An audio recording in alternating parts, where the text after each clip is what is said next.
Welcome, everyone. Good morning, good afternoon, and good evening. Welcome to our November analytic tug. We will have like one in 15 days. So I will share in the chat the link to register already. I think that you don't want to miss this one too. So what is analytic tug? It's a tug to speak about analytic in Tableau. And we try always to bring analytic function and how to be better at our daily job. We will put also in the chat the link to register to our event and to the YouTube video also. We have a YouTube channel, so you can watch all the previous recording. For the one that have a problem hearing us, we also in LinkedIn Live, so you can switch platform if you have issue. Let's go to the next slide. My computer seems to be freezing. It's fine. It's Okay, fine. I think we should be okay. I think Don't worry. So we are three awesome leaders. Chimdi here with us, who is a database manager and has like the softest t-shirt today or sweatshirt today. myself and myself. Pras, exactly. Prasam, who is probably around here. You see now, I see him Oh, there he waving is. in the chat. Hello, Prasam, and myself. And we are very proud of the analytic tech that we have built together. So what's next? And after, I think there is like a slide and a introduction of each of us, most probably. I'm trying like to, to speak, to convert the time, but Sorry, I'm one quite second. long. What is happening today? I mean, who cares about us anyway? We are here to hear about our fantastic speaker. So my name is Annabelle. I'm leading the Tableau Center of Enablement for Swiss Bank. My passion in life are Tableau, obviously, and I'm living in Switzerland, in Zurich. I'm also co-leading a Data Plus Women event. If you want to join our event to hear about women in tech and in data, please. It's also a free event, and you can join. And next in line is Shimdib. No, it's Prasam. Prasam, do you want to introduce yourself? We cannot hear you, Prasam. Can you hear me now? Yes, please go ahead. And now we lost you again.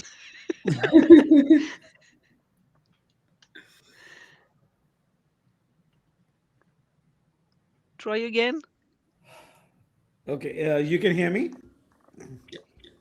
Okay, so I'll quickly do this. So, guys, I have been growing with some awesome guys. So, I'm also a Tableau visionary, a social ambassador, have been a featured author, and I am also a co leader of this tag. And I do have one more small tag that is Tableau Buddy Talks.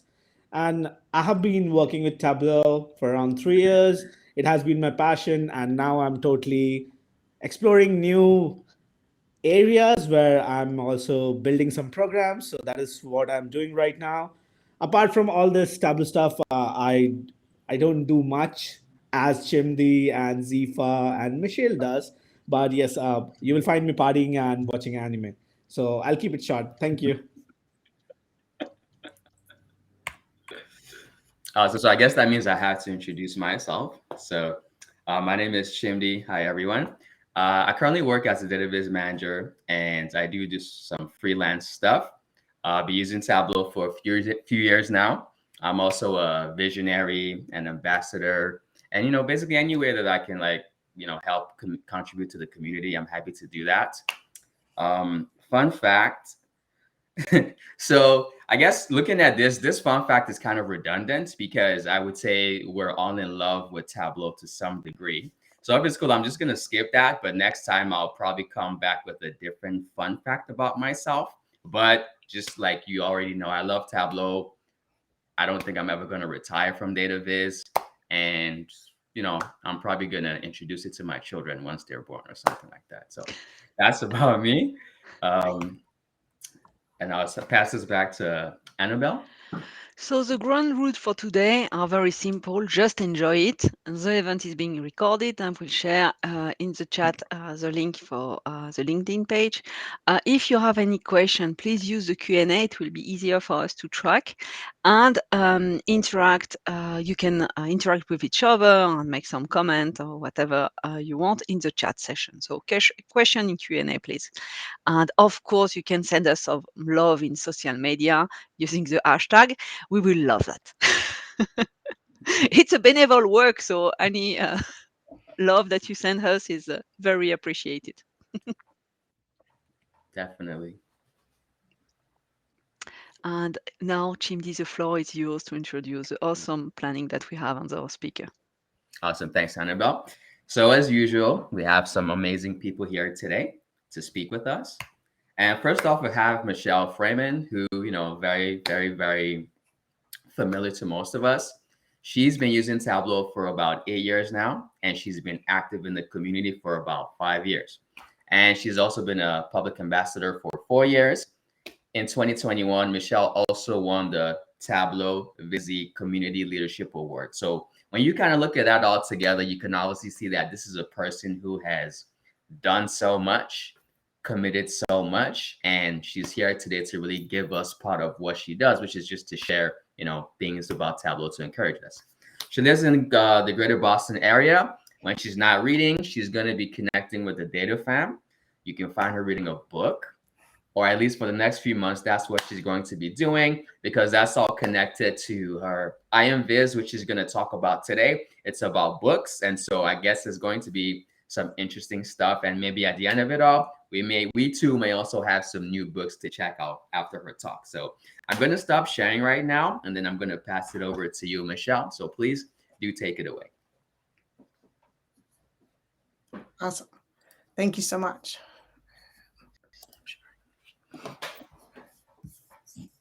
Just gonna share. And just let me know that you can see my screen.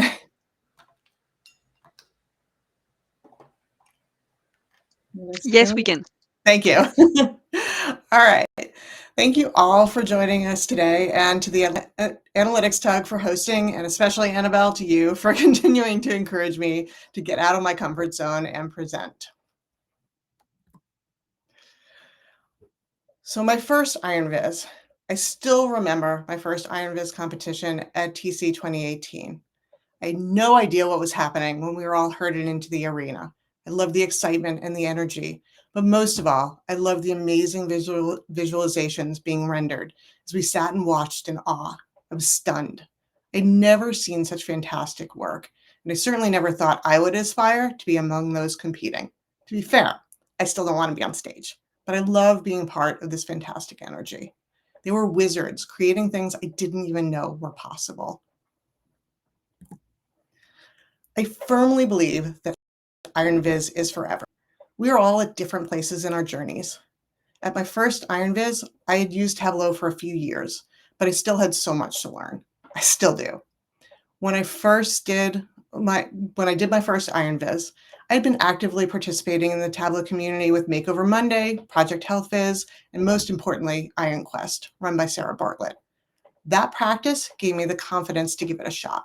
And that's exactly why it's worthwhile to participate, even if you don't feel like your work would be considered to put you on stage or even make the top 10.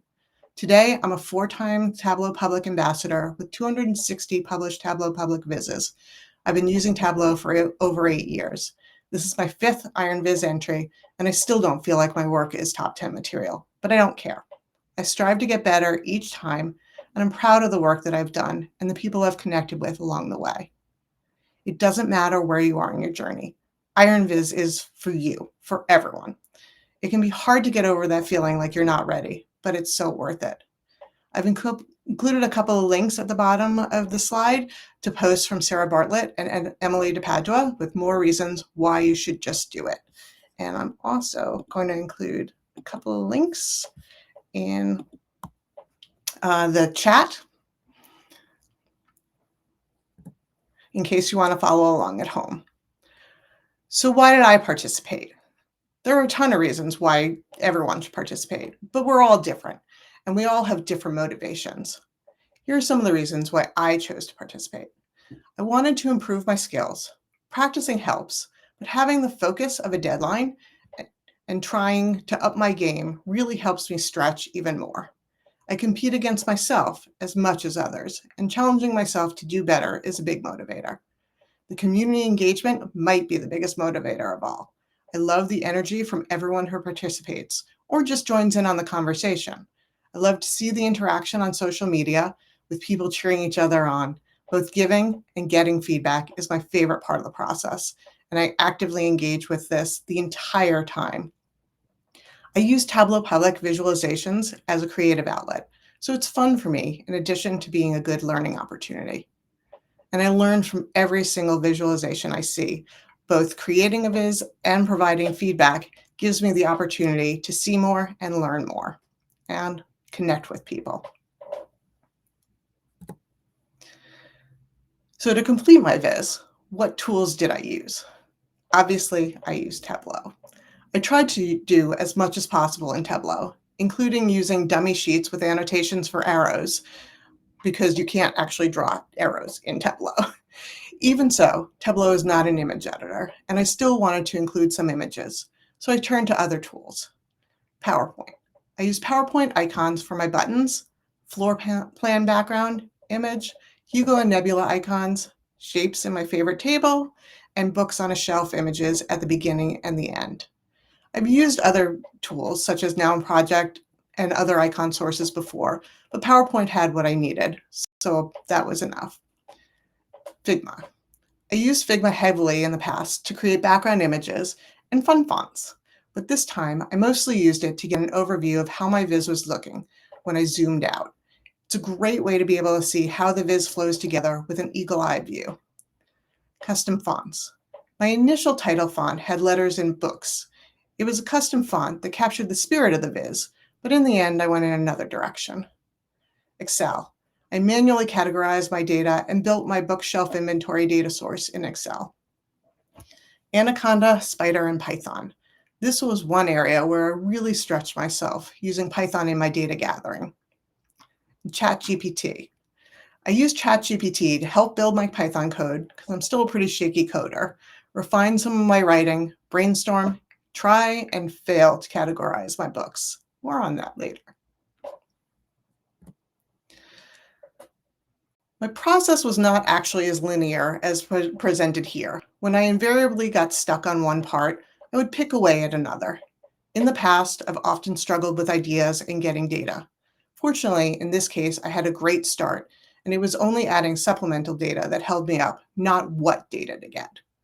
I leave most of the storytelling and bringing it all together till the end, but I would write down ideas and add context and story as I thought of them all the way along.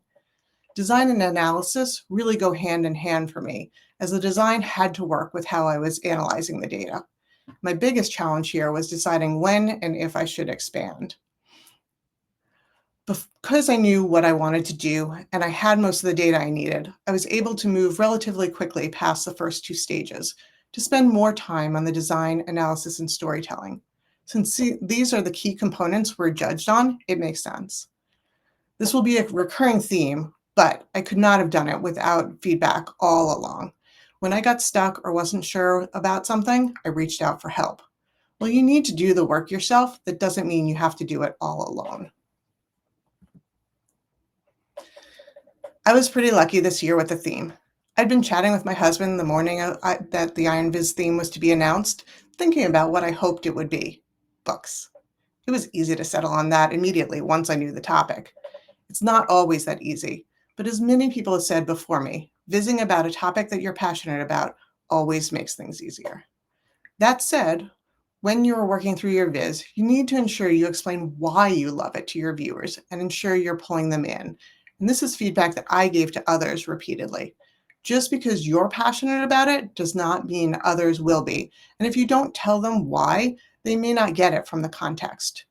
And you never know when you can inspire someone else by your love of a topic. I'm almost done binging Heart of Dixie thanks to Jessica Moon and her Iron Viz this year. If you don't want to viz about what you love for whatever reason, or if it would be too hard to gather the data about the topic, there are still other avenues to participate. There are tons of publicly available data sets that you can use on their own or join together. Community projects are a great place to start to look for topics and data. You can brainstorm with friends and family and other members of the community.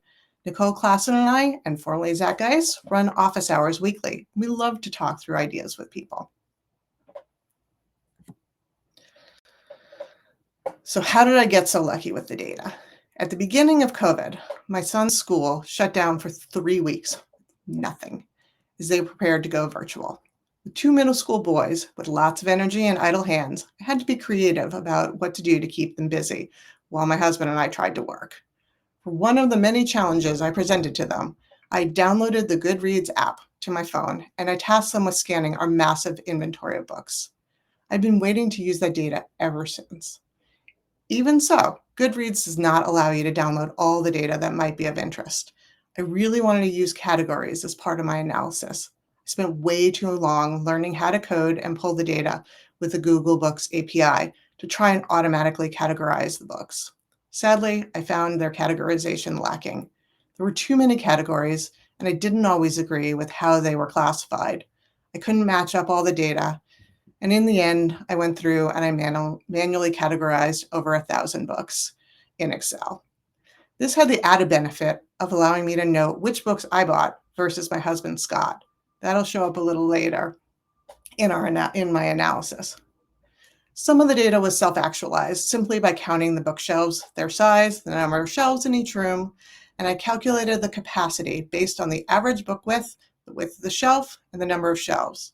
I chose not to count all the books in each room by hand after the fact, so this is just a rough estimate.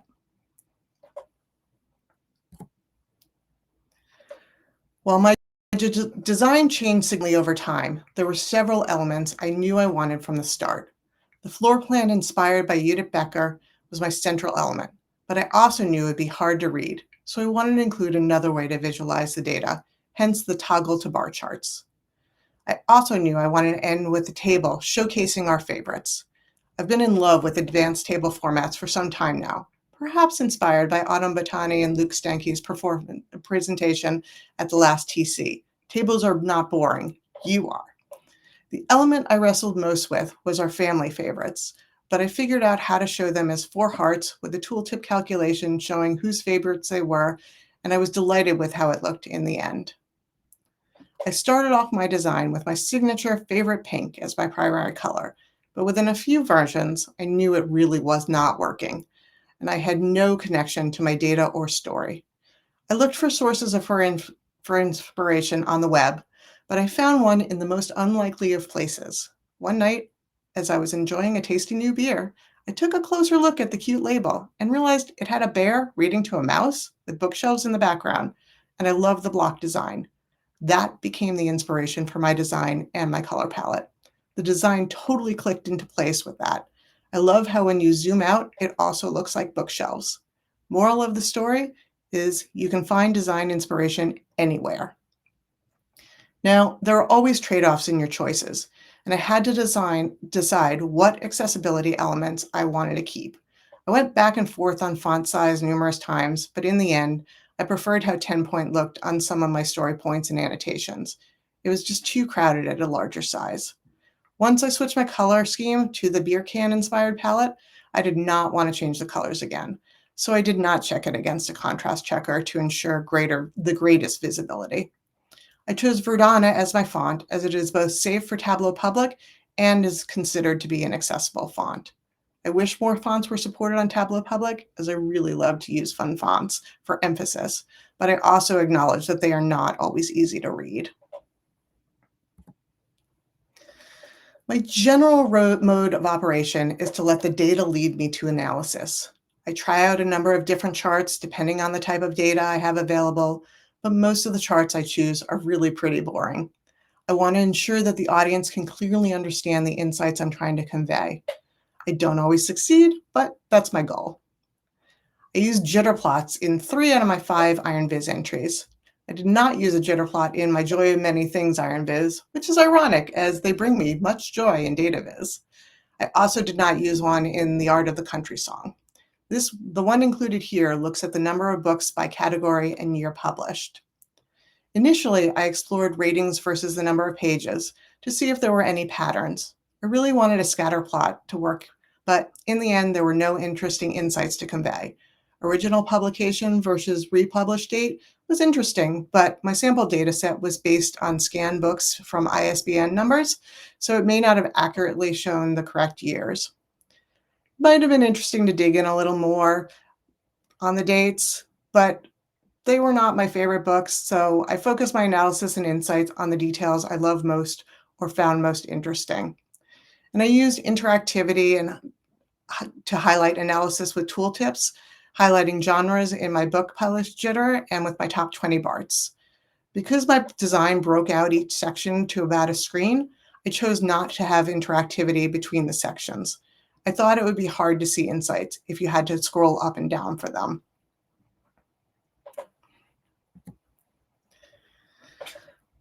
For my Viz, I wanted to start by telling a story of our family's love of books and how it was integral to how my husband Scott and I met. I wanted to end with a quote from my all-time favorite column about how a love of books was something to pass down to our children. I needed to ensure that there was enough context for my audience to understand both the awards and the band's focus. And I was excited to finally use the data from one of our Data FamCon challenges on Hugo and Nebula Awards.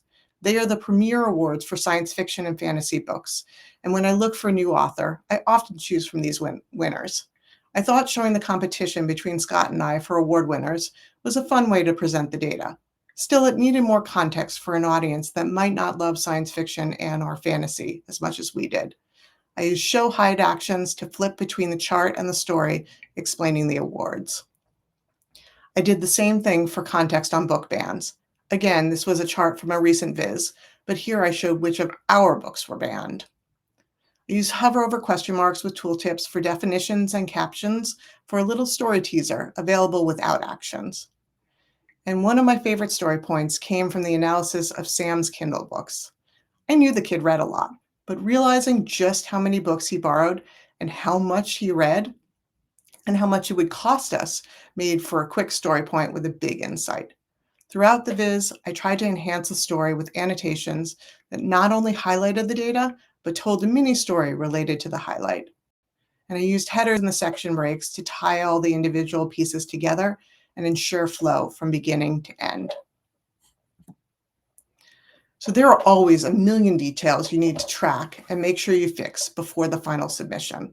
I like to leave myself little notes as a reminder of things that need to be fixed all along with my final checklist. I had a giant note in one of my tooltips for several versions reminding me to fix it.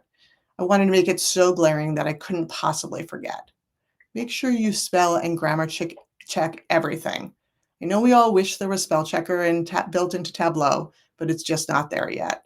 I honestly copied most of my text into Microsoft Word, doing a spell check and grammar check there. And make sure you test everything. There's nothing worse than making tweaks and realizing it breaks your actions or highlights things in a wonky way. Make sure you have disabled default highlighting if things look funny is a good last check. And one word of caution, though, if you do this later in your development, it might break your annotations and you'll have to redo them. At some point, you have to call it a day, put your pencils down, publish your final one. I've never been very good about working right up to a deadline. I usually finish tests early, and when I have done as much as I can, I publish and try not to keep looking for things that might be wrong. In 2021, my Joy of Many Things came closest to the deadline, submitting the day before. I finished last year's entry with the most amount of time to spare, publishing the final version 12 days before the deadline.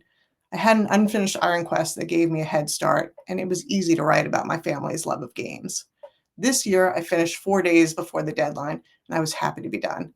I worked hard, and I'm very proud of how it came out. Feedback. I love the feedback. I took advantage of every opportunity for feedback I could. I'm so fortunate to have many friends in the data community to rely on, as well as an amazing office hours partner in Nicole Klassen. We pinged each other with updates regularly, and I was so lucky to take advantage of some in-person events to get direct feedback. I'm grateful to the cabin crew for putting up with me. Even if you have not developed your own connections, there are feedback sessions available to all, including the previously mentioned office hours and my favorite Iron Viz feedback sessions, orchestrated by Sarah Bartlett. I participated in those, both giving feedback and getting feedback. And feedback does not need to come from someone knowledgeable about data visualization or the Tableau community. I got feedback from my kids, my husband, and my mom. All provided different perspectives. And you don't have to incorporate every bit of feedback you receive. If it doesn't match your vision, if it conflicts with other feedback, if you disagree, it's totally okay to say thanks and move on. I publish 15 draft versions public, and I have even more iterations that I didn't publish just in case. This is the first time I operated that way, and I really liked it. It makes it easy to see the differences even when they're small. It also makes it easy to revert or copy something. I only had one published iteration the first week. That makes sense since I spent so much time wrangling with APIs in Python. I had the most published iterations the second week with 7. And the following 2 weeks had 3 published iterations as I spent more time polishing and refining my analysis and story. In some ways, my viz stayed fairly intact from the beginning to the end. And in others, it's completely different. The anchor elements are the same, even if the colors change. The design and colors change the most, as well as the middle analysis. I also had calls to action at the beginning, but ended up taking them out because they were US based, and I know we have a global audience. I don't know if there were any consistent themes between my Iron Viz entries. I love to viz about my life and my family and use my own data. My first entry had both dark and light, self-actualized and public data sets. My second viz was all dark with self-actualized data. I went from light on my third entry with all public data, using annotations to bring in my personal thoughts and enhance the story. Last year, I went back to dark for games Preston's Play, and while most of the data was public, I did have a whole section on our 7 Wonders scores captured from our family games. Most of the story was based on our family and the games we like to play, hence the title. This was similar to how I approached this year's entry on books. I don't know if I'd call it either light or dark, and it feels different from all my other work. And all the entries were long form, except for the joy of many things. So that wraps up my Iron Viz journey. I hope you've enjoyed the presentation. I'm happy to answer questions here, or you're welcome to DM me on Twitter. Thank you again for joining. Awesome. Thanks a lot, Michelle. That was great. And I think what was really cool about it is, for those who are not aware what just happened, we basically just received like a high level masterclass in basically what goes into producing like the top level viz. And so, hopefully for those who aren't like as far in their journey, it's not supposed to be like intimidating, because you can see there's a lot that goes into it. I think it should be more just illuminating to kind of show like there is a lot of work that goes into it, but once you have the passion and based on what you need, there are so many resources to help you out. So, for those who entered Iron Viz this year, amazing. Congrats to you again. And next year, hopefully when it comes around, there will be more people who may not have done it this year, but are feeling more confident and eager to participate. So thanks for that, Michelle. I'm sure that, there are many that are feeling inspired now to get into Iron Viz. Thank you. Yeah. So next, I think, let me see if we have any questions here. Okay. So Nicole is curious about the books that you used. Did you include any library books is what she's asking. So I do mention in my story about Sam and his Kindle addiction about how we don't use the library. I have a childhood trauma memory about not returning books to the library and getting charged a lot of money. So I'm really bad at returning books, so we don't tend to borrow. But it's a great question. Awesome, thank you. And so next we have one from one of our hosts, Annabelle. Basically, she wants to know, do you do an analysis of your entries using Tableau? I did actually use Tableau for my timeline, and I do want to go back and do some more analysis on my own. Bridget Cogley has actually suggested I do an analysis on how many of my vizzes are based on family and self-actualized data. Nice. That would be cool to kind of see because it like looking at Michelle's profile for those who aren't too familiar, there are lots of similar business like this, talking about family experiences. And so like I think we can all see she loves to, share her life with us, and we appreciate that. Awesome. So we'll keep it moving. Next, we have our next speaker.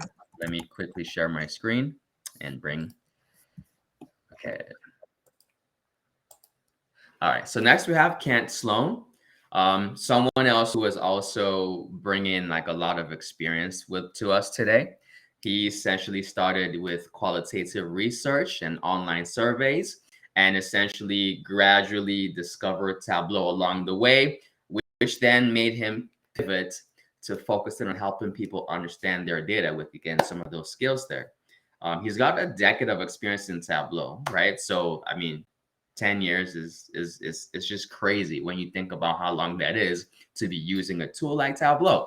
And he's done a lot, right? From trainings, building dashboards, focusing on the server side, perhaps admin stuff, helping, roll out Tableau across organizations.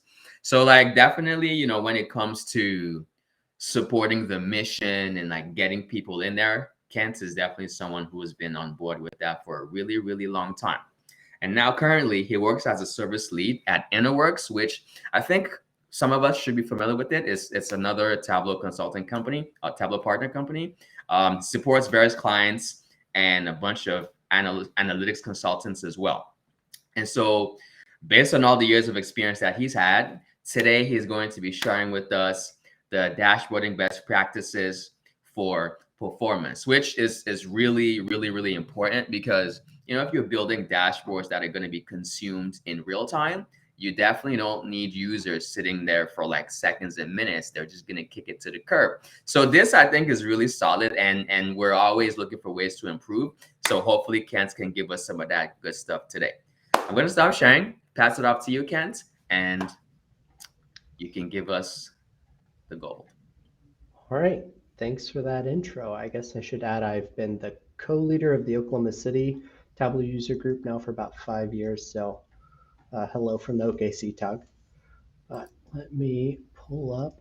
I'll share my screen. You should be able now to see the presentation. All right. So I've called this one best practices for performance. I think of this as productionalization, which is kind of refining a dashboard to its final state, but not everybody uses the word productionalization. So to get into my slides, if they will move for me, and I'm getting over a sore throat, so if I sound a little off, I'm sorry. Let's first just kind of outline what I'm going to be running through. First, the term best practices is pretty vague, so I want to define what I actually mean by that.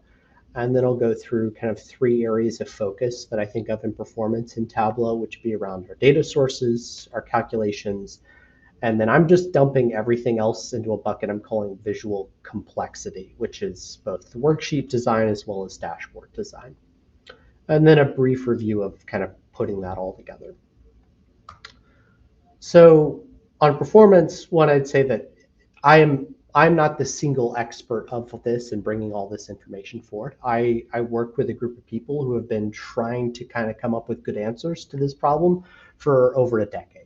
So some things that kind of landmarks along the way, we put out we developed power tools for Tableau and the best practice analyzer. This was then sold to Tableau and became the performance analyzer that's now rolled out inside of Tableau.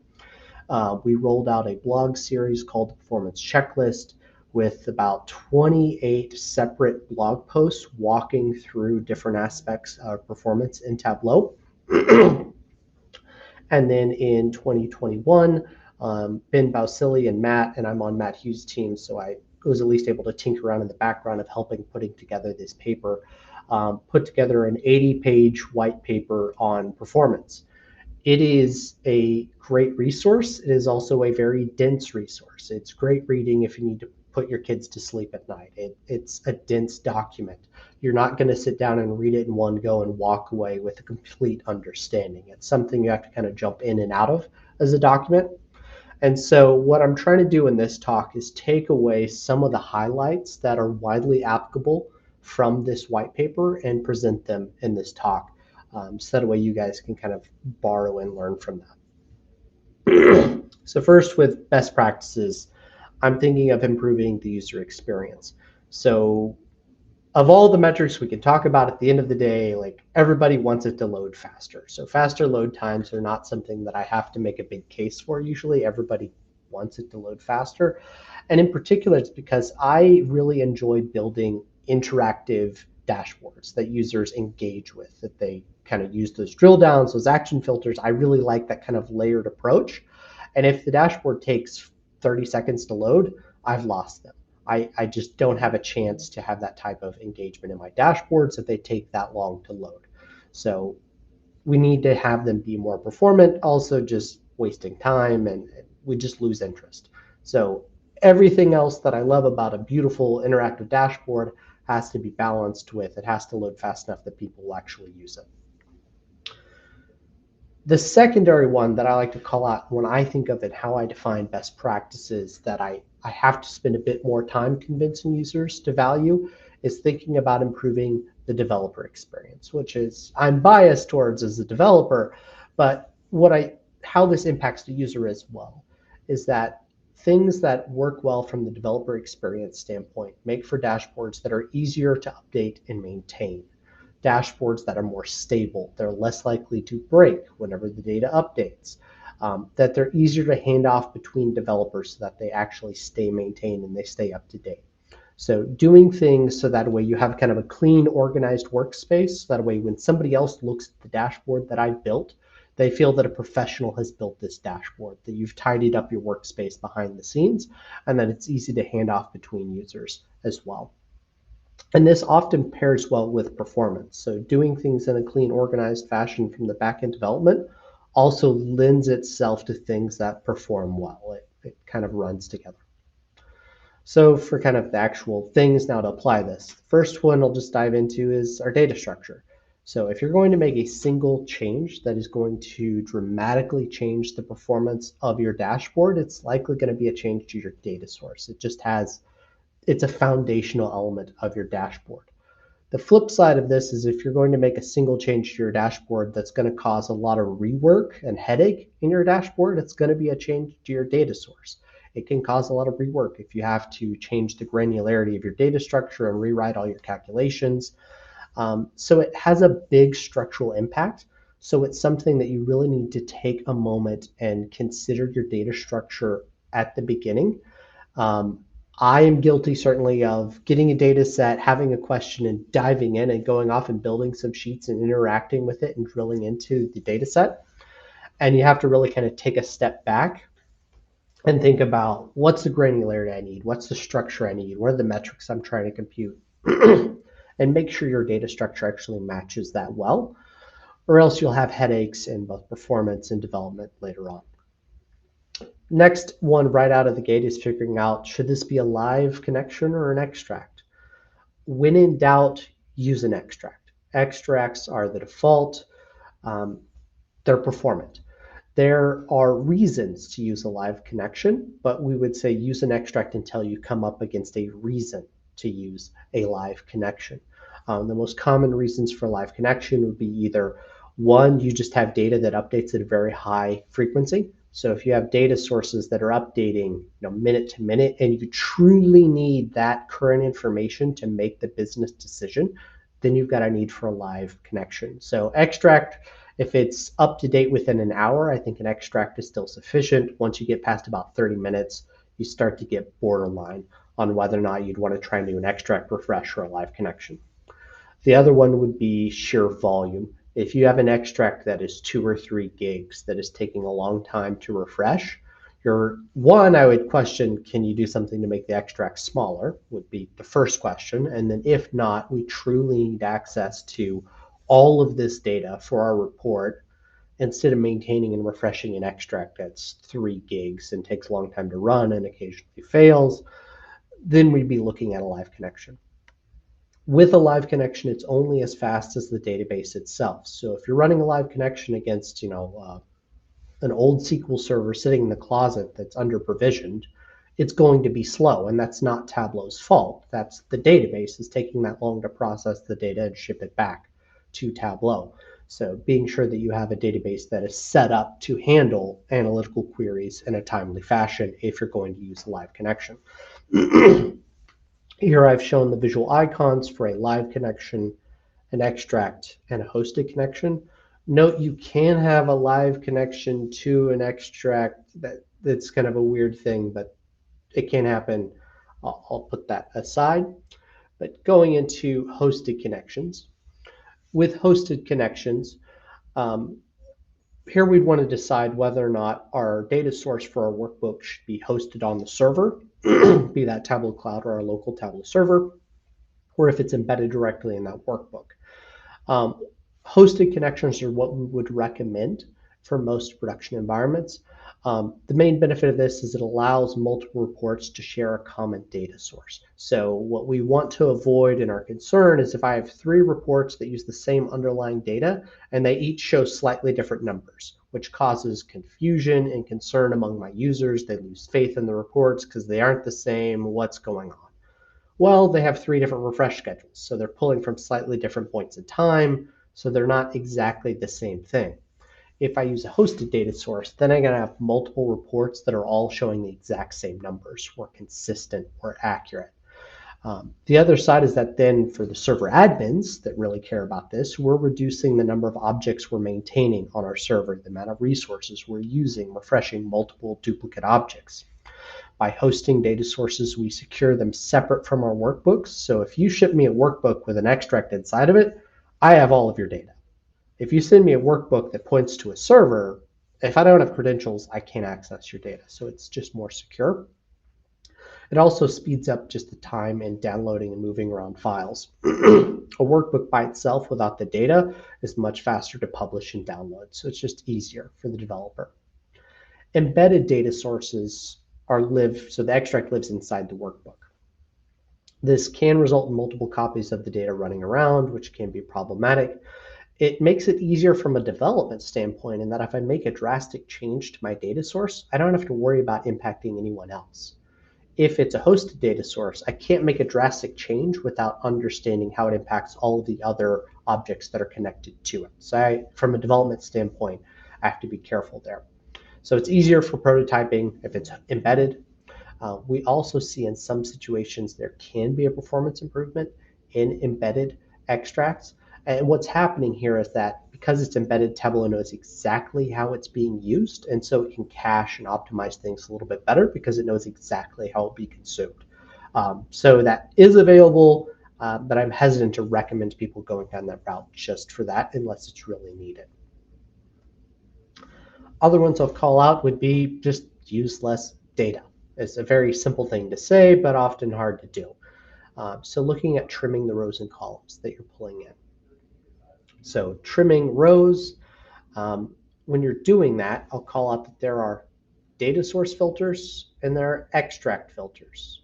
Data source filters we use in both live connections and in extracts. If you're trying to reduce the number of records pulled into an extract, you need to be sure to use a data source filter. An extract filter, not at the high level for the data source. This is used for things like row level security because it's dynamic. It's not reducing the data being pulled in. If you're trying to reduce the size of your extract, you need to use an extract filter. This can be as simple as you're writing a report on a particular product, so you filter for just that product or for a particular region. The most common one we're talking about, though, is dates. So it's your database has 20 years of history. Wouldn't it be great to be able to look at all of that data? Yeah, but in reality, most of the time your report's just showing the last year of data. So maybe let's pull in the last 2 years instead and not the full history. It's not always that easy, but you need to have a serious conversation about how much data do you really need to pull in to this extract. Not so much from a performance standpoint, but from a development standpoint, I'd also argue for dropping columns that you don't need. If you have a table with 250 columns and you only need 30 of them, you spend a lot of time just scrolling through and digging through to find the columns that you actually need. So it's just wasted time during the development process. Also, you're at risk if you have a lot of additional columns, because we often use very similar names from one column to the next, of using the wrong column. And the only thing worse than being slow is being wrong. And so we want to be, do what we can to make it easier on ourselves to not make those types of mistakes. So removing columns that we don't need, which also will reduce the overall extract size. Next would be take a moment to just review your data structure. Not all data sources in Tableau should be brought in as a single giant table. I.e., it's okay to use the data structure similar like we would in a database of facts and dimensional tables. So break out repeated values, in particular strings. So use the data granularity needed for your report to drive your data model. And then we've got a variety of options here. So we've got traditional joins, we've got single table and physical, or now logical versus physical, which was single table versus multi-table and extracts. We've got the relationship model, we've got blends. So we've got these different ways of bringing together tables to consider. The main thing is just do all you can to avoid blends. Now that we have the relationship model, majority of our use cases for blends can be replaced with relationships. They're much more performant. Please avoid blends if at all possible. But being careful about your structure here and how you use this really impacts your performance. So some common examples will be in data relationships. People will often put in too many key fields. They'll think of it similar to a blend. So use only the key fields that are necessary when mapping between tables. If you have a unique ID that maps between those tables, use just that. Any additional fields are not necessarily helping there. They're actually causing Tableau to have additional overhead when they're running those queries. The other one is just not always using one giant table and moving away from repeated strings in particular, if those can be broken out in a separate table. On to calculations. So first one, easy one would be just if it doesn't have to be calculated in Tableau, don't do it. So anything that is a row level calculation can be moved back into the data source. So just take that computational effort off of Tableau and put it back into the data source. In particular, I'm looking for row level string recoding. And what I mean by that is if you have a giant if then statement, that's if product A, classify into product category B. If product 2, classify into product category A. That kind of long if-then statement that's recoding one string into another, those are fairly intensive computationally and are actually better maintained in the data source anyways, I would argue, because those are a nightmare calculation to update anyways. The next one would be looking to remove duplicate logic across your calculations. So if you look at a series of calculations, and you see the same block of syntax being run over and over across multiple calculations. Instead of rerunning that, we could centralize that as a standalone calculation and then reference that calculation where we run that once. The most common example of that would be date logic that we would see that's kind of mostly universal. So look to break out repeated logic, also reduce down to kind of the number of calculations. Next would be around aggregate calculations. These are what we're using for dynamic things in Tableau. So these are the type of calculations that must be done in Tableau.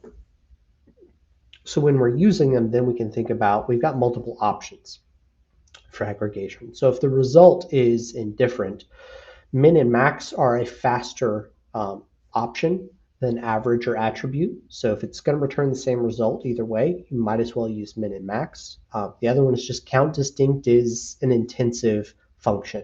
So only use it when you have to. If count sufficient, use that instead. The modern alternative that we now have to count distinct would be if you're using a relationship model and you have a table at the granularity of the field you're trying to do a count distinct of, you could just do a sum of or a count of that table because it's broken out separately rather than having to run a count distinct. Another common one we'll see with newer users is they'll discover level of detail calculations, get really excited about them, and just start using them everywhere. These are more complex. Use them only when you need them. Do not use them. We'll have it, people don't understand their data structure, so when in doubt, they just make it an LOD. to fix it and force it to be sure. And that adds overhead. So try and use those only when as needed. I'm skeptical when I see many layers of LODs in place if they're truly necessary for the most part. Another one would be consider case statements.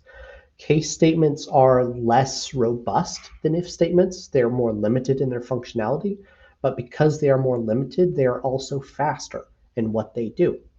So grouping methods would be, first, if you're just recoding text, go do it in the database. That's your best answer. And then use a case statement. And then a set in Tableau, then the grouping function, then the if-else statement. So I love if statements in Tableau. They allow me a variety of things, but they're the most complex and they're also slower than the others. They're not inherently awful. It's just comparatively case is faster than if. So when you can use a case statement instead of an if statement, if everything else is the same. And the last one would be, in some cases, you can just use an alias. So if you have region brought in and it's coded as 1, 2, 3, and 4, instead of running a case statement to recode that, I could just alias 1 is north, and then that's more performant. So you don't always have to recode things. The problem with aliasing is that it doesn't handle dynamic changes and it's a pain to maintain. So it only works well for kind of a small number of static things.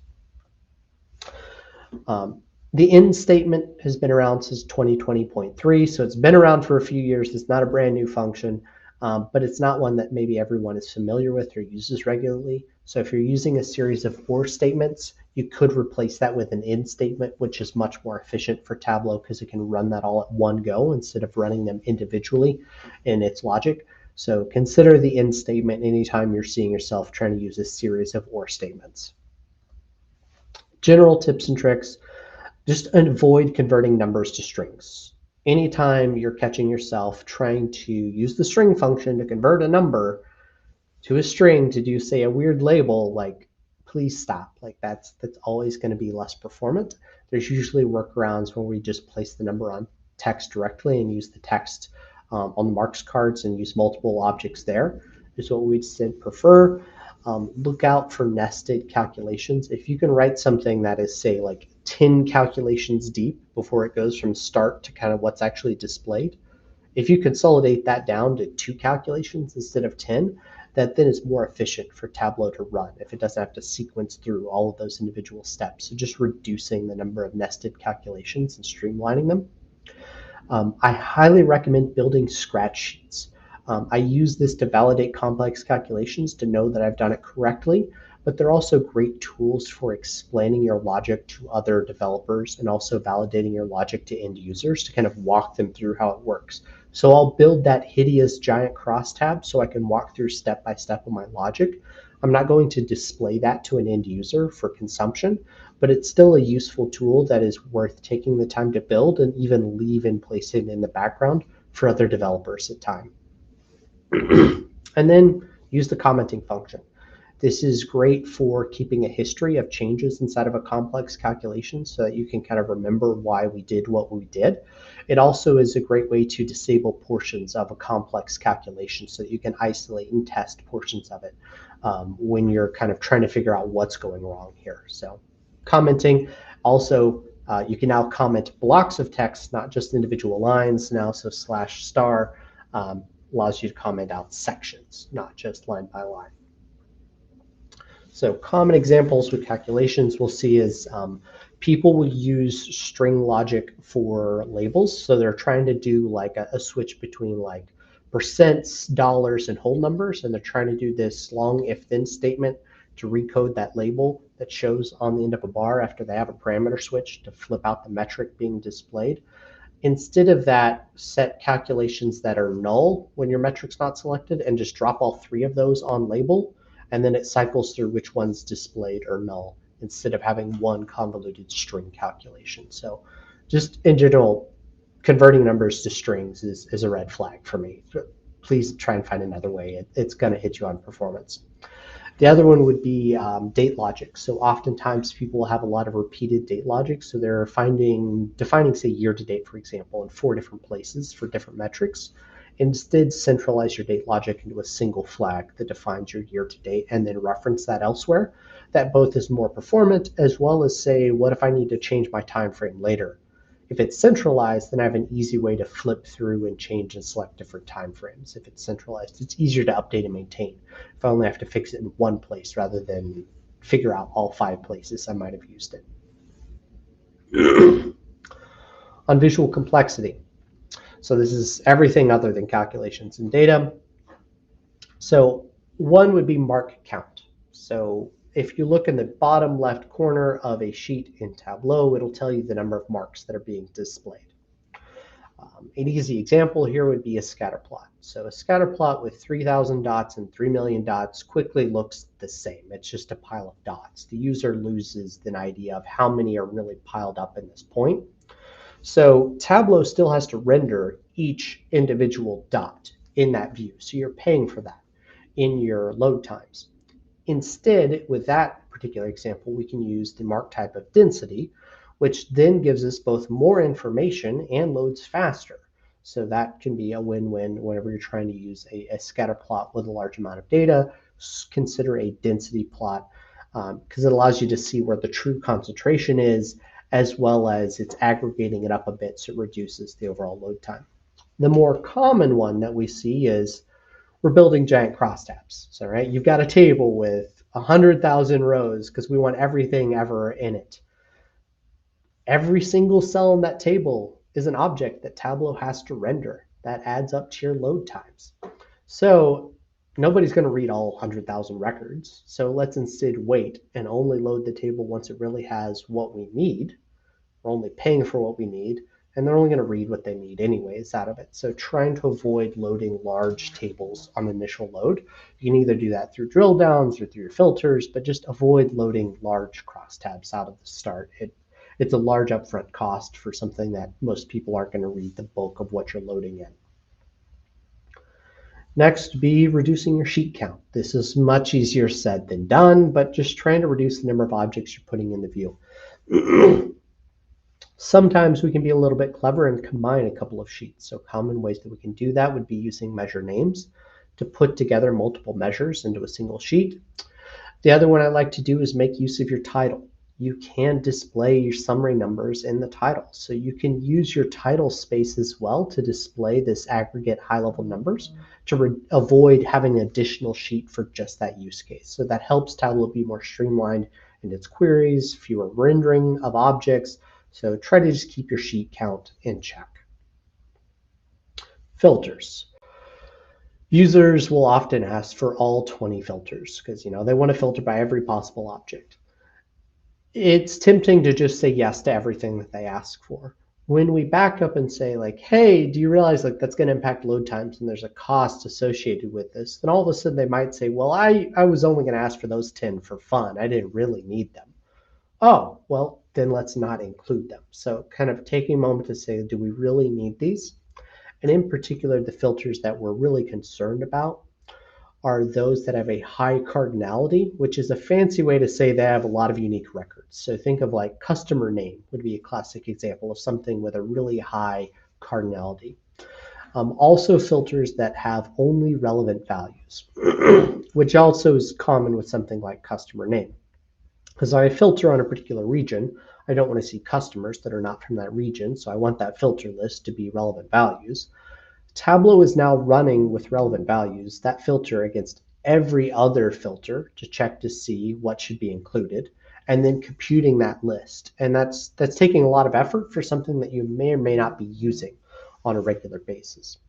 So in general, we just push to say, can you get down to 3 to 5 filters? Like that would just make life easier. But if you insist and you need one of these large cardinality filters with relevant values, then we recommend using, instead of multiple value dropdown, multiple value custom list. Custom list does not have to pre-compute the list. It waits until you use it to load the list, which means it doesn't hit you on your initial load. The trade-off here, though, so there is still a catch, is that it only loads what you ask for. So with a traditional drop-down list, I can just scroll through my list of names if I'm looking for people that just triggers a memory. I can't do that with a custom list. It gives you what you asked for, but it means I'm not having to load everything until you ask for it. So you have to ask for something before you'll get it in this filter option, but because of that, it's not constantly running in the background when it's rebuilding, so it's much faster. Sizing. So this one can be a little bit controversial, but I'll tell you should use fixed sizing over automatic sizing. So I prefer fixed sizing from a design standpoint because I want control. I want to know exactly how it's going to render and how it's going to look, and I want to have that control. Automatic sizings because people just like it to fill up the entire screen. And sometimes it looks great, sometimes not so much. The performance reason for why I would argue against automatic sizing on the Tableau server is that your cache is not able to make as good a use if you're using automatic sizing, because with fixed sizing, if I load it for one user and then the next user comes in behind them and asks for the same dashboard, I've got it in the cache. I can load it much faster. If it's automatic, then there's a greater chance that each user slightly resizes their browser and each one then is unique. And so I can't make use of that cache. I can't load them then as quickly. So if you have dashboards in which you have a large number of users hitting the same dashboard, I would really recommend making it fixed in size, so that way you can make better use of the cache. The compromise in between would be to use range. So with range, I can lock upper and lower limits, so I can set a boundary on that. So I'm still not as much of a fan, but that gives you a range. If you insist on automatic, I'll compromise and go to ranged instead. Now, if you have a dashboard with, say, row-level security, in which every view is unique to the user, this really doesn't matter then, because I'm not able to cache the view between one user and the next if you're doing unique views between the users. So it is dependent upon the type of view that you're using if caching can really be useful here. So common examples: reducing your sheet count, which is easier said than done. Common ways that I'll see this will be they're building a KPI dashboard. So I've got 15 KPIs that we need to document. Each KPI has like the current year-to-date number, the prior year-to-date number, the percent change from prior year-to-date, the target number, change from target, a timeline, a couple of summary charts, and all of a sudden I have 10 charts for each KPI. And then 10 times 115 becomes 150 charts. And now I've got a lot going on this dashboard. So anything you can do in those types of dashboards to consolidate and reduce the number of objects will help with your performance. In the past, I've seen cases where the developer built it exactly as user asked for it. And I said, well, if you make these trade-offs, you can do it with this, and then it loads in half the time. And then the user immediately says, yeah, I want that instead. And then the developer says, but I built what you asked for. I say, well, yeah, but like, if I can get it in half the time, I'm completely willing to make that trade-off. So it's about assigning prices with things and being able to understand what are reasonable trade-offs to make for users and not just blindly building what people are asking for. And the next one would be being intentional about what you put in your tooltips and your viz and viz. I know it's generally depressing for me to realize how many users don't make full use of the tooltips that I put a lot of thought and effort into. But the area where I'll see this is people will dump like 20 metrics into the tooltip because they think it'll be nice to have. That's 20 additional queries that are being run in the background. That's then slowing down the load time of the overall dashboard for something that users may or may not be even looking at. So just be intentional about what you're putting in your tooltip. It has a price. Don't dump everything in the kitchen sink into your tooltip. And if you're using viz and viz, be deliberate with those to try to keep those very simple. It's easy to go overboard with the viz and viz view, and then it's too much. It doesn't even render correctly. It's kind of adding into your load times. So putting this all together, a lot of this high level stuff is obvious in hindsight. It's just not obvious in the moment. When you're tinkering through and going through iterative development, it isn't obvious. So build in time to step back and come back and look at this and say, does this really need to be this way? Can I simplify this? Can I consolidate this? So just having that moment of second checking with another developer or coming back to it after you take a break really does a lot for it. Think of this as just don't stop with the first draft. Is this something in which the first draft is really okay, or is it something that's worth taking the time to polish and refine? and plan for the long term. Sometimes we build disposable reports. You crank something out, they use it for a single decision, and then it's thrown in the trash and no one looks at the report ever again. A lot of what we're building is tools that users are using on a day-to-day basis over a long period of time. And we need to think of them as products to be maintained and updated. So we need to be building in plans for how do people submit requests for updates to these objects? How do we plan for the updates to be made? What is the cadence in which we want to support making updates to these objects? And if we think about that as objects to be maintained and updated, it changes how we build some things, and we build much more better, more performant objects if we're already expecting that, like, I'm going to be on the hook for this in 6 months when somebody comes back and asks questions about this. So that's my high-level crash course of performance. So the white paper, I put a link here. It's available. This is a direct link, so you don't have to sign in, so it's kind of handy. Also, I point to our blog post. Our blog post has a lot of tips and tricks I think go along these topics that I think are really useful, along with my email. So with that, I'm open to a few questions before I don't want to short the next presenter. Awesome. Thanks so much, Kent. And I mean, that was just so much value. And you can kind of tell because the question box is buzzing with a lot. So we'll try to get as much as we can. And, you know, whatever is left over, I think while Dzifa is speaking, if you don't mind, you can kind of come through and interact with people directly in the chat for Q&A. So the first one says, it's from Allison, and it says, is using context filters for some of the big ticket grouping fields like region better than using relevant values on the filters? So filters and context are one that's kind of weird because we've seen a change over time. So they used to be something that was important that we would use to try and change performance. I'd say version like 10 or so. And I think Tableau's changed a little bit how they work, and that we don't see quite the performance lift within context filters that we used to.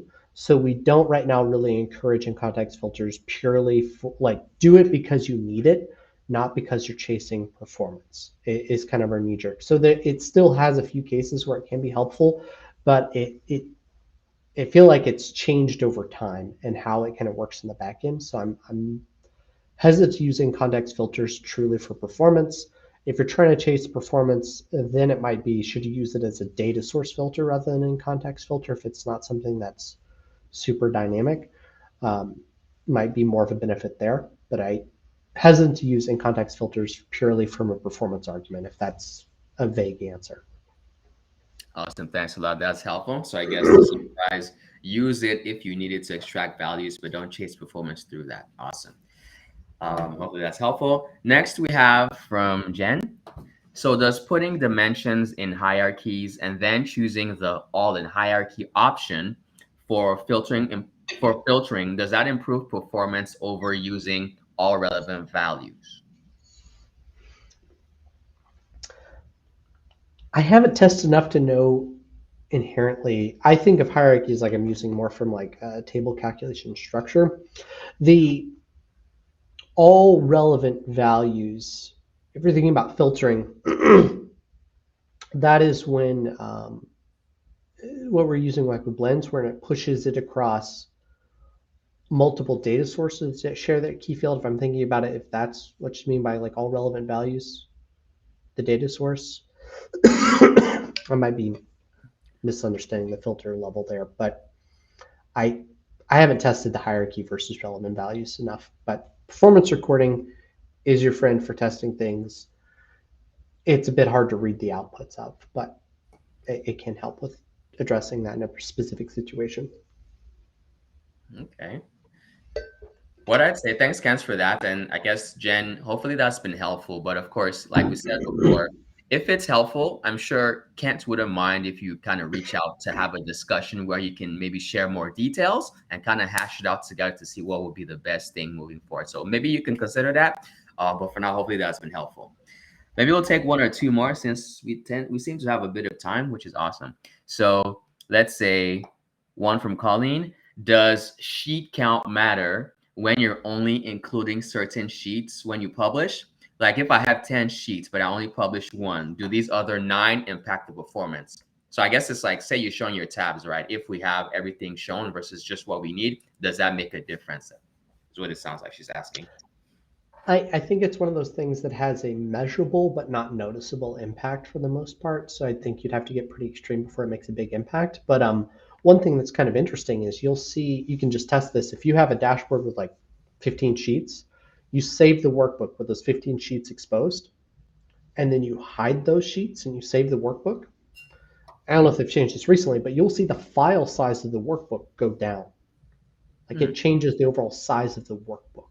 So if you can hide those objects to reduce them, I would strongly encourage that. I think it does have an impact on performance, but it's not what's going to give you like, a 50% reduction in load times.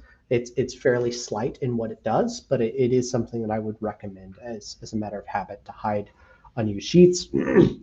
I will admit, in some cases, having a developer version of a workbook locally that has a bunch of scratch sheets, and I will delete those out before I publish and not have those in the main version on the server. I haven't tested a lot how much that makes a difference. I'm more paranoid about those, accidentally being displayed is what's really driving that for me.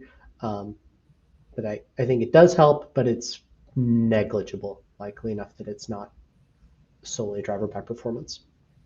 Awesome. Thanks for that, Kent. So it sounds like summary, it's going to contribute to the whole equation, but don't rely on it to be the driver of that performance. Yeah, there's lots of death by 1,000 cut things running around in Tableau. So there are things that are big levers, and then there are things that are like little tiny additions that add up, but by themselves are negligible. Okay. Awesome. That's helpful. Okay, let's do one more before we go to our next speaker.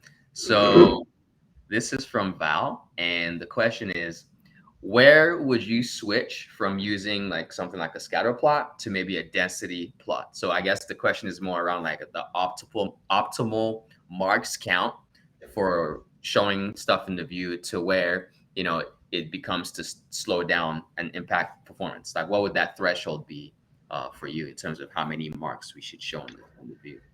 Yeah, so there's two things that would drive that. One would be actual like visual clarity. So if it only has 100 dots, but those dots are very closely concentrated on top of each other, then the density plot would be useful to show if there's a high amount of overlap in and of itself. So just the visual usefulness would drive me towards that. From a performance standpoint, even if it's spread out, if I'm getting to a point where there's a lot of overlap, that would drive me towards that. If I'm going to pick an arbitrary number, I'd say be comfortable with the first like 5,000 or 6,000. I'm going to have questions by about 50,000. And if I see there's like 100,000 dots, then I'm like, yeah, no, let's stop this. If I'm picking arbitrary numbers, but usually the visual itself gives me enough of a signal that it just, once the dots start overlapping to a point that it's just a blob, like that's your signal, is usually enough. Okay, awesome. So I guess before we move on, I'm just going to ask or consult. So Annabelle and our speakers and everyone here, this obviously has started a lot of conversation, this talk from Kent. So we're not even really halfway through all the questions. Do you want to do a few more, or should we just switch to Dzifa and then let Kent dive in and, improve? Let's switch to Dzifa. We had like a proposal from Stephanie Johnson that said that Ken should come back Okay, that would be and amazing. dive into example. So in 2024, Kent will be back.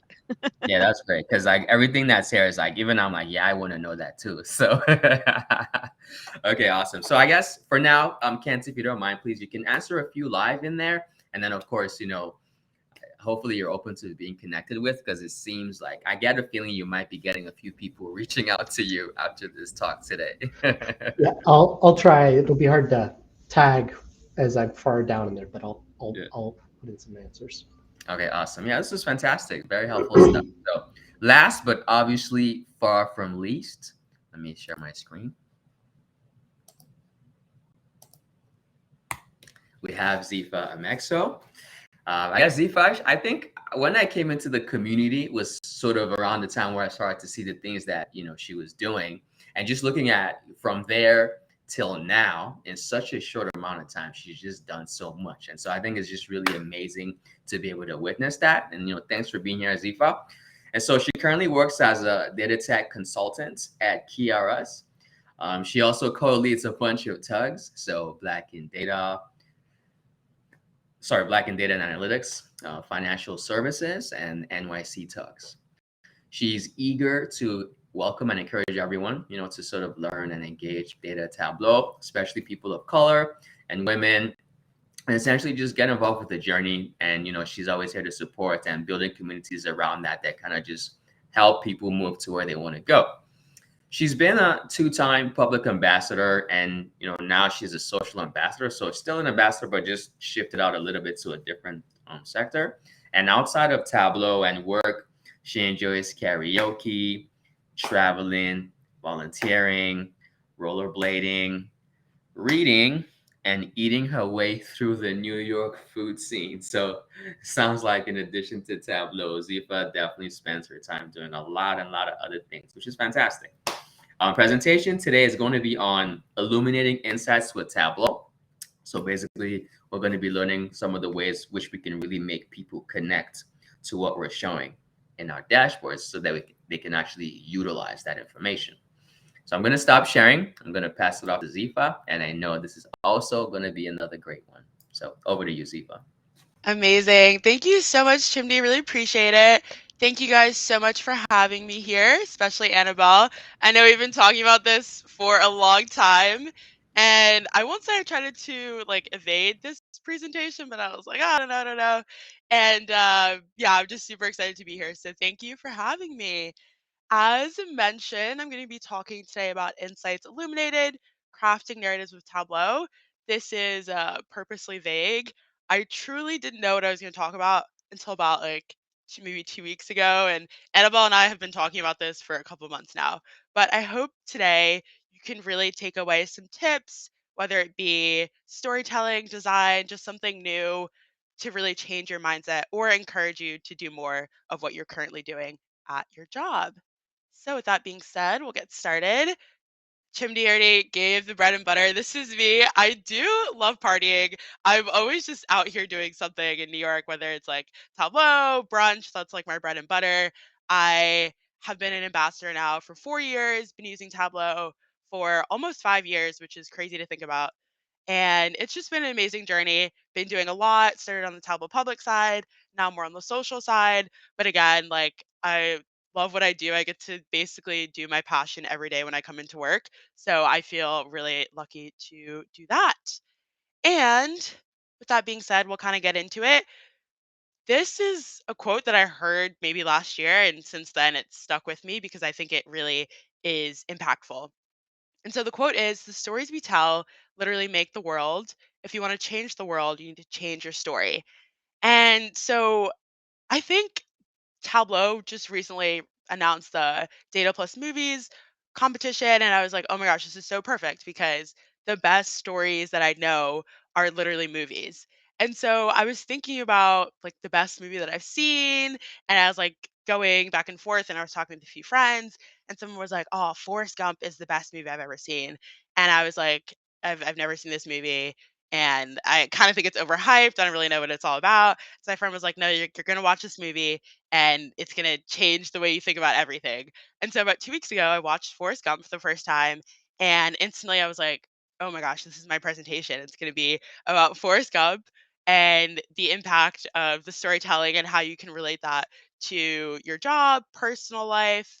And so if you've never seen Forrest Gump, spoiler, it is basically a story about this man who has a really low IQ, and basically you see him journey through the history of the US from about the 1950s to 1970s, and he's recounting his life through a bunch of flashbacks, and it just is very captivating. So when we're kind of thinking about that, what does that really have to do with dashboards, design, and storytelling? Well, I've put together a story, if you want to call it. And basically, we're going to go through a few chapters, and we're going to first kind of start off with talking about how you can set the stage when it comes to making a dashboard. Then we're going to move on to plotting the course, look up what makes a dashboard, and then we'll really hone in on the storytelling and design tips. And again, I'm just really here to either change your mindset or encourage you to really think about how you utilize storytelling and convince you that you should be storytelling, like this fictional character Forrest Gump does, to really impact whether you're building dashboards for your work or personal life. I think you can really change your perspective and really bring a different level of understanding and impact to what you do in your daily work. So, why do we need data storytelling? Why is this important? I feel like it's been a buzzword for a long time now. But essentially, as I was watching this movie, this man sits down on this park bench and he starts telling his life story to a bunch of random strangers. And for me, like obviously if that had happened in my life, like I would have probably just left. But the way that he was telling the story was so captivating that you really had no choice to stay and listen. And then when we look at it from a business perspective, right, we really need data storytelling to be able to create effective decisions. When we're utilizing storytelling, we're able to really discover actionable insights, which in turn enhances that user experience and then increases adoption. Because at the end of the day, if you're building dashboards and no one's using them, it's just going to go to the dashboard graveyard, it'll die, and it really isn't all that purposeful. And I think when we go back to that quote that I was talking about, I was saying, if you want to change the world, you need to change a story. And so you might think that a dashboard can't necessarily change the world, but a story can. And so, again, we're going to kind of go through how I think you can build a really good story. But again, just to hone in on the fact, this is a quote by Stephen Few. He's an author, super respected business intelligence thought leader. And he says this: the business intelligence industry has largely ignored the fact that intelligence resides in human beings, and that information only becomes valuable when it's understood, not just when it's made available. So, right, the key word here, we want to present information in a way that's easily understood. We can have all the data in the world, but if it doesn't make sense, if no one's gaining any insights from it, then truly, like, what's the point? So, we're going to go into what kind of makes up a dashboard. I think there's a misconception, maybe not necessarily in this audience, but in general, I think like, oh, dashboards are just for making data flashy and it just like looks cute. And of course, we want our story to be captivating, but we also want to make sure that it's providing value. It's solving an issue. It's meeting the need of your audience. And so I think beauty and aesthetic, these are really byproducts of great design. And when we're talking about design and storytelling, they go hand in hand. It really is a match made in heaven. So when it comes to presenting data, we can either have an exploratory or an explanatory type of mindset. And really, we're going to focus on the explanatory aspect for this presentation. I think that's where we really get to see data storytelling come to light. We get to see the data, the narratives, and the visuals all come together. And when that happens, we really are allowed to be able to explain, engage, and enlighten our users. And just thinking about Forrest Gump, the movie, we're going to hear a lot of metaphors and similarities. I really didn't want to like the movie because, again, I thought it was a little bit overhyped and everyone talks about it's so amazing, but it really does hone in on the big three that I just mentioned: data, narrative, and visuals. And I think it just goes to show how amazing of an example that is for storytelling. And so, quick plug also for storytelling with data. I think that's an amazing resource to practice your storytelling skills. They have workshops, exercises, the whole nine yards. Definitely recommend you guys check that out. Okay. So if we move on and think about the best movie you've seen, your favorite movie, and just take a second to think like why that movie is so good. I think it's really just because they all follow this story format. Pixar lays it out. They have this like arc where they show out like how all their movies have this same plot. And we love like Pixar movies, Disney movies. We grew up watching them. And I think Forrest Gump does a similar thing. So we follow this layout, and I'll kind of just touch on each piece, and then we'll go and apply it to a business standpoint. So we're first going to start with the big picture. And speaking just towards the movie, I think when I watched this, I really just felt so motivated to really just take advantage of every moment. I think life is short and you really have to appreciate all the moments that you have. And so the movie really takes you through his entire life. He overcomes a lot of challenges and you're filled with so many different emotions: hope, love, perseverance, laughter. You truly, after you're done watching the movie, you'll feel inspired. And then along with that, right, Forrest Gump is the main character, but we also have a lot of supporting characters. And those go on to add a lot of depth and complexity to the story. It wouldn't be the same without these supporting characters. Then we have the storyline. And I think what makes this movie really unique is I just said I like just watched the movie 2 weeks ago, but there are a lot of quotes and movie scenes that I've seen before, but I didn't really know where it was from. Or I was like, oh, like life is like a box of chocolates. I know that quote, but I'd never known the context behind it. And I think the special thing about this and why it's such like an American classic is because it's filled with so many things that are memorable and really just adds to the experience for you to be like, oh, this is like a core memory. And I also will call out Lisa Trescott just won Viz the Day for her amazing viz about Tom Hanks and his career. She made this viz and it's basically the box of chocolates and it goes through his career. Absolutely amazing. Definitely check that out. And then moving on to the plot, I think the really cool thing about this film also is that you're really exploring Forrest Gump and his life and understanding what makes him the man he is, but he's also inserted into famous historical American classic things that happen. So for example, like Watergate, the Vietnam War, like he's in these things. And so for there for that aspect it really makes it visually captivating because you're seeing him in these different scenes and you're like, "Oh, like I remember when this happened and that happened." So that really just enhances the plot. And then when we get to the last portion, the end and the start, the movie is really centered about, again, him telling the story, but then they'll hop back to a flashback and talk about his past and then come back to the present. And so this really allows you to understand what makes him the person he is today. And I think going back and forth really shows you the lessons that he's learned and really just shows you his life in the entirety.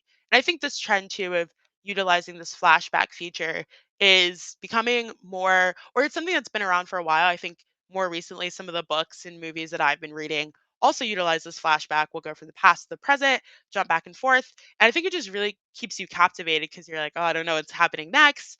And it really just allows you to become more engaged.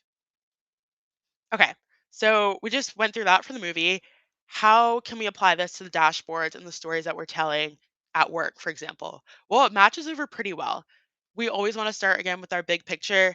In a business sense, like as a consultant, let's say you're coming in to a new client, you always want to start and like know what the goal is. I think oftentimes it's easier to know the goal and work backwards versus kind of just going in there and throwing ideas and seeing what sticks. You always want to make sure you have a focus.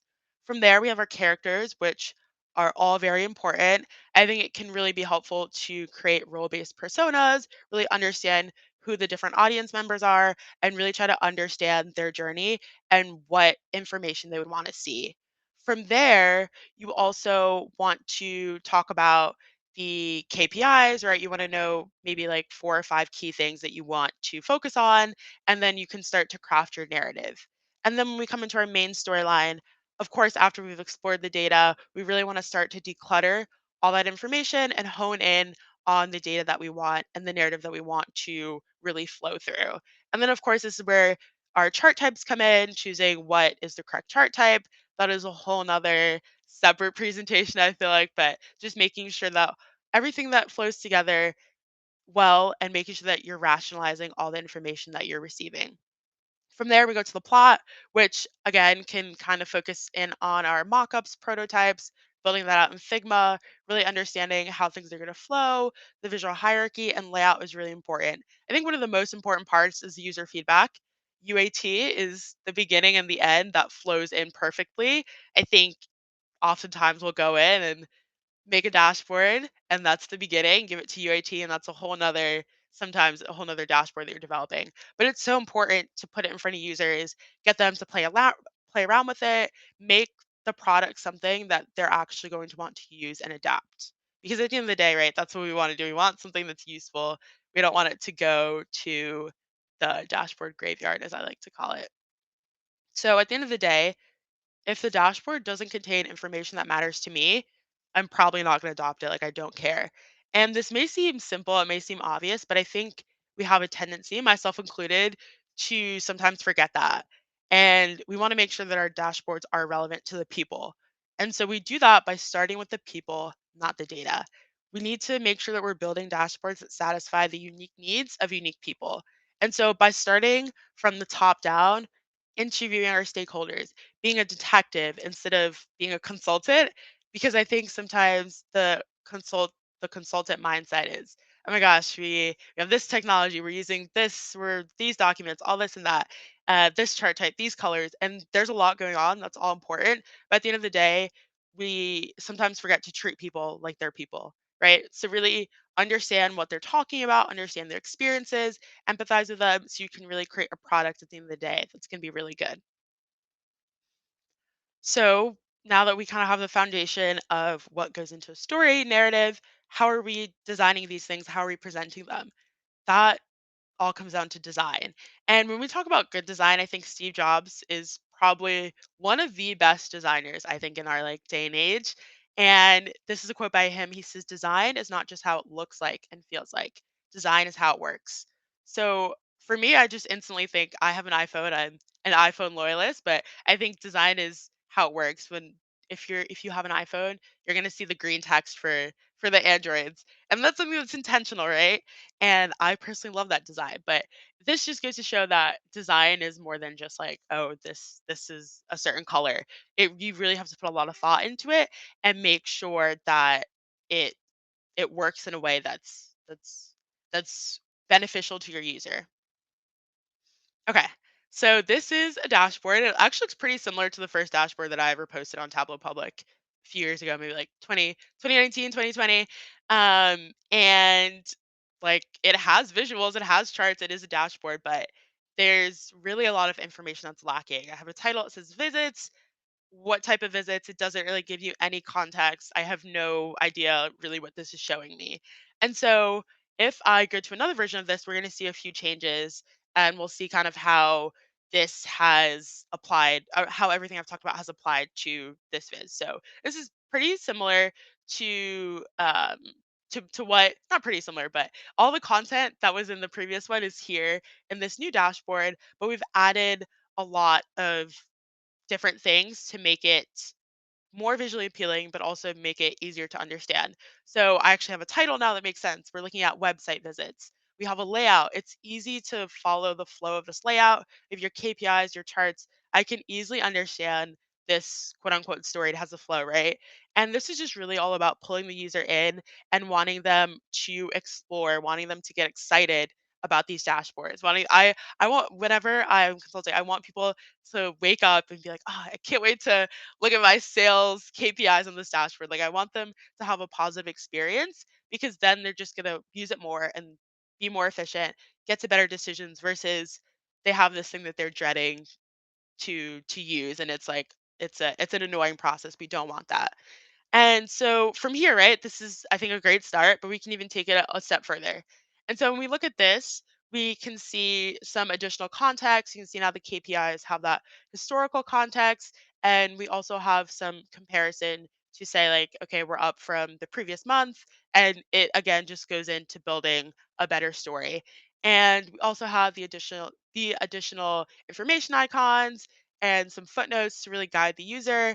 And I think just obviously we looked at now three different dashboards. Looking at that first one to this dashboard now, it's really easy, super quick example to see the difference between a bunch of charts on a page and a dashboard that tells a story.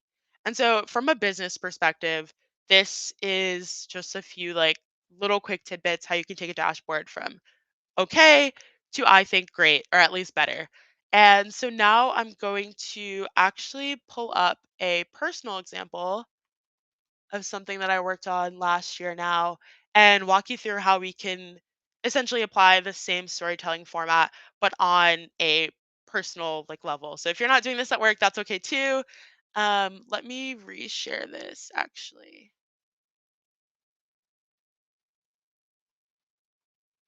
Okay, perfect. So I always love December one because Christmas, but also it's around this time of the year that Spotify, if you're a Spotify user, they'll come out and they'll do Spotify Wrapped. And so basically every year Spotify analyzes your listening habits, and they'll say these are your top 5 songs, your top artists, so on and so forth. But the thing about that's so exciting is the way that they present that information. It's this little story that you scroll through, and they have little catchy phrases, and it's really exciting every year to look through that and see like what my trends are. And so last year I came across Spotify Wrapped, and I saw that someone made a twist and they wanted to analyze their dating life. So they did a dating Wrapped, and so I was like, oh my gosh, I'm gonna do the same thing, but in Tableau. And so with this intention, I kind of went through and analyzed my dating life for 2022. And I just kind of want to walk you guys through this really briefly just to understand how I created the narrative behind this and how we can take the tips that I just talked about and apply that to your personal visits when it comes to storytelling. So my intention here was that I wanted this to feel like an app for lack of better terms, right? The Hinge app uses these same colors and you're swiping and you're kind of going through the people. So I wanted this to feel like an app, but also I love reality TV, so I wanted it to feel like you're watching a show. Like this is season 1 of my life. Tune in and like explore with me. So if you click on this button, discover now, it'll take you to lost connection to Tableau. It'll take you to the next episode. And so the way that I've structured this is each different dashboard is a episode and then you're navigating through with the navigation button. So I start out and I say I had 16 first dates in the year. And then I kind of go a step deeper and break that down by quarter, by month, by weekday. And then again, we're just highlighting here the key points because I really want to pull the user in and be like, okay, like this is interesting. What's next? Like I don't know what's next. And then on the side here too, I also have little quotes that kind of relate to the Spotify Wrapped, right? There are little captions that they'll add along the story to kind of allude to pop culture, give a little laugh. And so I go on to do the same thing. We're just going through different quote unquote episodes. So I talk about where I met these people, majority of them on apps. That's like, I think the latest thing. It's 2023, but I did meet some people in real life, which is, I feel like for me, very rare. Like that was cool and refreshing. And then I had one referral. So I had someone that I went on a date with, and it didn't really work out. And he was like, "Well, you should go out with my friend." And I was like, "Okay." That also didn't work out. But as you can just see, I just wanted to kind of allude how I'm going through this, and it's a progressive story, and you're seeing more things that kind of add up to my entire year in dating. So most activities that we do, drinks, dinner. I love going out to eat. I love trying new restaurants. So that's pretty on brand for me. And then taking a look at people's obviously all this data is like anonymized. I've given everybody like bachelor A, B, C, D, so no names, but I did I just like am a person that loves planning, loves collecting data. So I would just have notes like after every day. I'd come back and tell my friends, like, oh, I went on a date with this guy. This is what he did. Da, da, da. So I put all that together in an Excel sheet and then started to like analyze that. So this just takes a look at everybody's different industry. Obviously, I work in tech. So I think there was definitely a bias towards tech consulting, finance. And then we had a few different industries. And then moving on, this just looks at the total dates that I had last year. So taking a look at by person, what like how many dates we had. And then it also kind of brings in again, I was talking about I love reality TV. Here, I love The Bachelor. So I'm simulating here like if I was on The Bachelor. And some people I just went on one date, they didn't get a rose, that was it.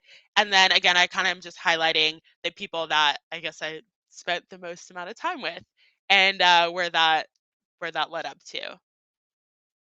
And then here we just have a breakdown of who ended it. So whether it was mutual, we both were like, okay, we don't really see anything going further. Me, them, to be determined. I mean, at that point when I'd made this last year, I was still seeing like a few people. And so that all ended. And then seeing like who ghosted me, so on and so forth. And then we wrapped up with a kind of a summary of my year in dating. I put it into 5 little memorable moments that I thought were kind of funny, fun things that happened. And it wraps up with the personality. So on Spotify, it'll give you like a personality of what your listening habits are. And so this is what I kind of put together as my dating personality. And all this, right, like started out as like, it was, I don't want to say a joke, but I did it like for my friends. I was like, oh, you guys, like, I'm always coming back and talking about my dates. Like, I made this Tableau Viz, like, look at it. And they're all like, oh, like, this is so cool.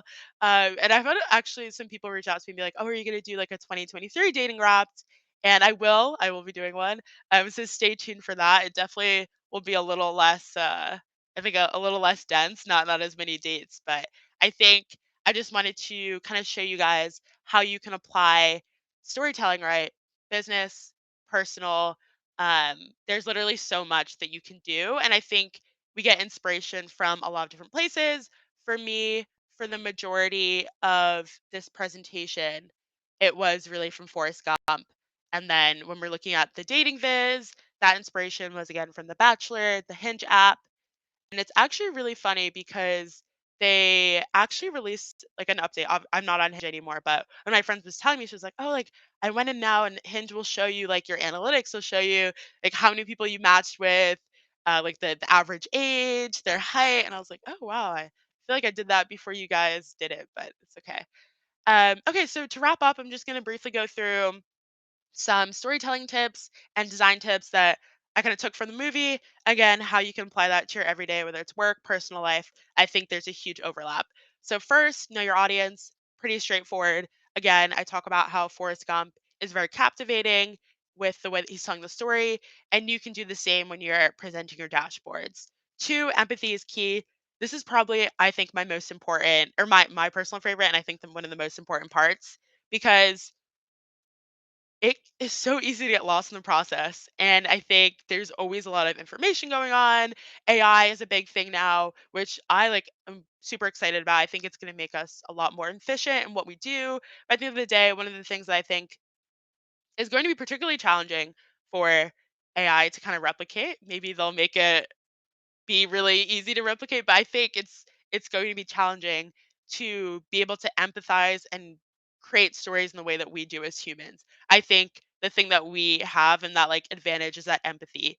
And so when you're coming into like a new client, I always try to put myself in their shoes to really understand what their frustrations are. You may not obviously like have their role, but you really want to take the time to understand where they're coming from because that'll just allow you to create a better product for them. Three, add context. Again, with the movie, we understand why Forrest Gump is the way he is because we see his upbringing, his history, we see all that. Do the same thing with your dashboards.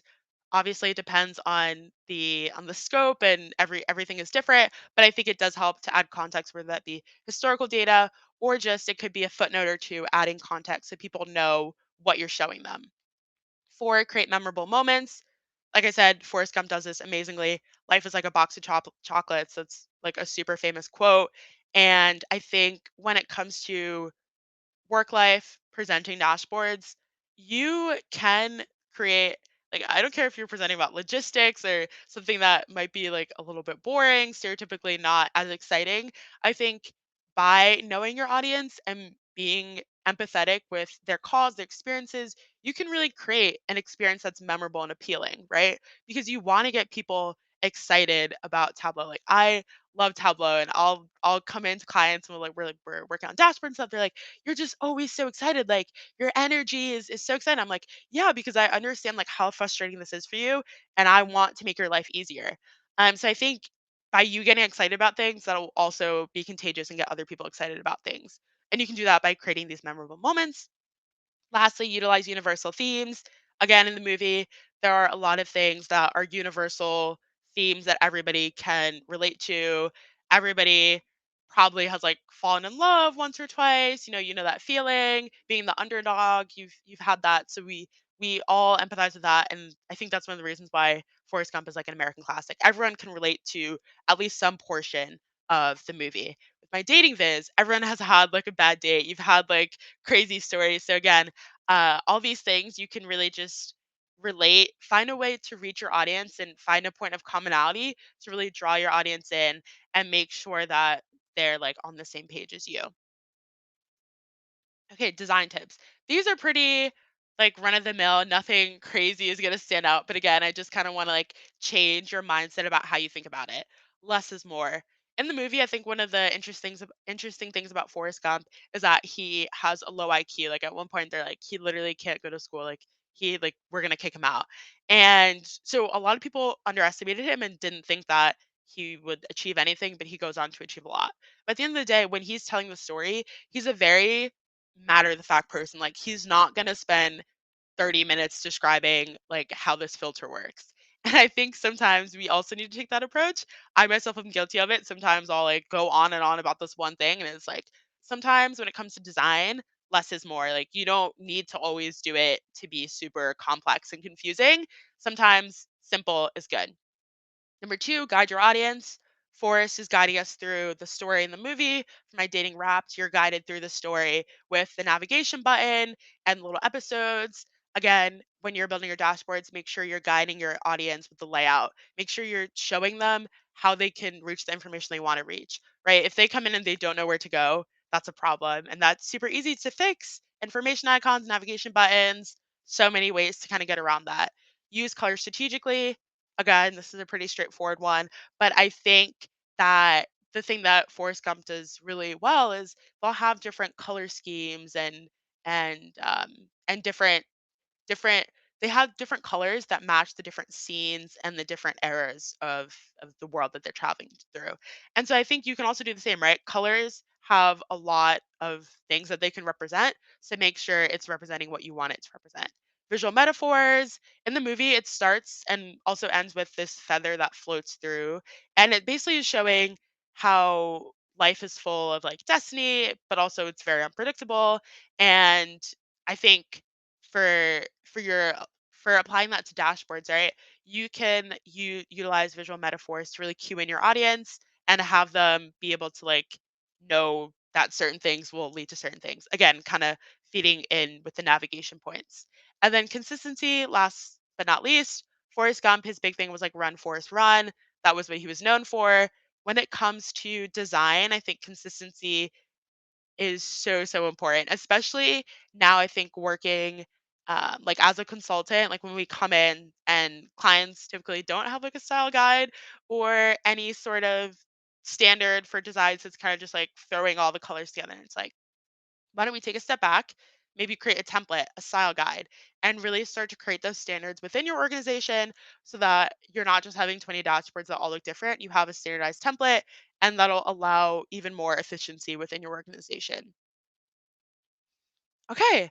So I hope that this illuminated you a little bit, whether it's like you now are going to go watch Forrest Gump for the first time, like me, or maybe you have now changed or refreshed your perspective on storytelling and design. I love this quote so much. This is legitimately the quote that I live my life by, both professionally and personally. And it's by Maya Angelou. It says, I've learned that people will forget what you said, people will forget what you did, but people will never forget how you made them feel. And I think I always joke with my parents because they work in healthcare. They're like nurses. They're legitimately saving people's lives. I said once, I was like, you guys, like I build dashboards and I'm kind of saving people's lives too. And they laugh. They're like, you literally like work in our basement. Like you work from home. You don't do that. But the moral of the story is I do believe that dashboards can make people feel, right? People, I've definitely had clients that come in, they're like, listen, I'm a sales guy. I just want the numbers. Like I want to see like how I'm doing. But in order to get these numbers, I have to go into this and then make this pivot table and then do 30 different clicks. And it's like by the time that he finds the information that he wants to do, like how are you going to be chasing leads when that's your legit job? So there's a lot of pain and frustration, I think, for some of the audience that we're designing for. And so when you take a step back and say, like, okay, again, let me put myself in the audience's shoes, I think you can really make them feel because I've had people come up to me like, oh my God, like it's just made my job like 10 times easier. Now I can focus on my actual job instead of trying to like focus on getting the information. And so I do believe through design and storytelling that we actually can make people feel with dashboards. And I think if you take this mindset to your work, your personal life, it'll really just change the way that people view business intelligence and dashboards and hopefully increase adoption. And that's really it for me. If there are any questions, I'd be happy to take them. But otherwise, please feel free to reach out to me any of the ways I shared earlier. And again, thank you guys so much for having me. Really appreciate it. Stop sharing. Awesome. Thank you so much, Dzifa. That was amazing. And I think lots of good tips there for like development. And I actually just kind of realized that today we sort of had like a full meal. Michelle kind of came through, gave us some of the inspirational aspects and kind of illuminated some things for us. And then Kent comes through, give us some of that performance in the back end. and then Dzifa comes through to round it off with what's going on at the front end there. So that was really great there. And so thank you again, Dzifa. Any resources and things like this, guys, those are going to come to us after this meeting.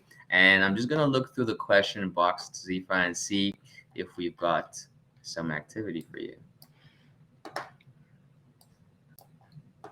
Okay, so I think it looks like we're okay, unless someone has something that I've missed out here. But as usual, our speakers are usually very graceful. So I'm sure if there's something you want to find out, please do reach out. Most of them are on LinkedIn, Twitter, by first and last name. Easy to find, right? Yeah, so this was great. Thanks, everyone. I'm going to pass it back to Annabelle to take us home today. And I'm going to share my screen for you, Annabelle. I think you have some goodies there and the slides. We always have, and it was all planned, Chimdi, all planned. So yes, thank you very much for the presentation. It was fantastic. So here I promise I will be speaking at the newbie tug. I don't know each of you want to stay. I will be speaking at the newbie tug. How I do like my advent calendar. So if you want to register, please feel free. And I heard that they will also try to push that to LinkedIn Live. So if you have issue with Bevy, you can always go to LinkedIn. And yes, last but not least, we have our next tug coming in December in the 14th. So usually we do it at the end of the month, but here we for Christmas time and holiday time, maybe it's not the best. So that's why we decide that it will be the 14th. Check it out. We had very, very good speaker again. And that's all that I have for you. Otherwise, I wish you a happy holiday if I don't see you on the December 14th.